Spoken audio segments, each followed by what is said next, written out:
মঙ্গলবার ২রা জানুয়ারি নিজের মতো করে জন্মদিন কাটালেন রাজ্যপাল সিভি আনন্দ বোস। এদিন বেলা ১টা নাগাদ তিনি যান নরেন্দ্রপুর রামকৃষ্ণ মিশনের ব্লাইন্ড বয়েজ একাডেমিতে। সঙ্গে ছিলেন তাঁর স্ত্রীও।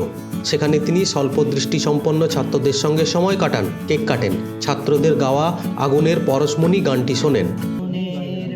সবাই ধরো।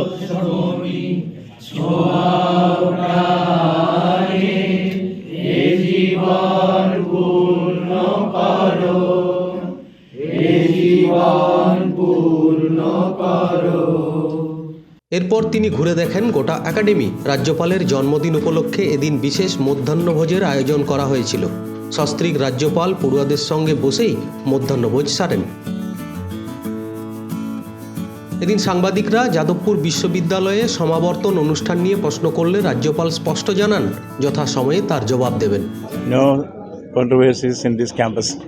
I'll answer it outside. Okay, sir. One more question, sir. Sir, Jadavpur VC still holding his position.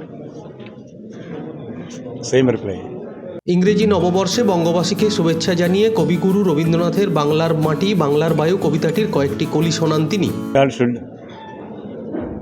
keep on trying his efforts to prove that Banglar Mati, Banglar Jal, Banglar Bayu, Banglar Phal, Punah Hok, Punah Hok, Punah Hok. বিশেষভাবে সক্ষম শিশুদের জন্য একাধিক গুরুত্বপূর্ণ উদ্যোগ নেওয়া হয়েছে, যাতে তারাও সাধারণ মানুষের মতো দৈনন্দিন কাজকর্ম করতে পারে। এই জন্য রাজভবনে বিশেষভাবে সক্ষম মানুষের সুবিধার্থে ব্রেল সাংকেতিক ব্যবস্থা শুরু করা হচ্ছে বলেও জানান রাজ্যপাল। Taken in the background of this visit. Number one, we should make barrier-free architecture compulsory in our public buildings.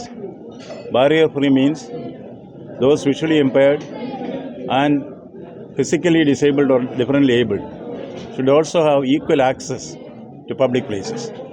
This is something which has already been accepted the world over, even by the UN. We should insist that public places should be redesigned in such a way that visually impaired and other differently abled will have free access like anybody else.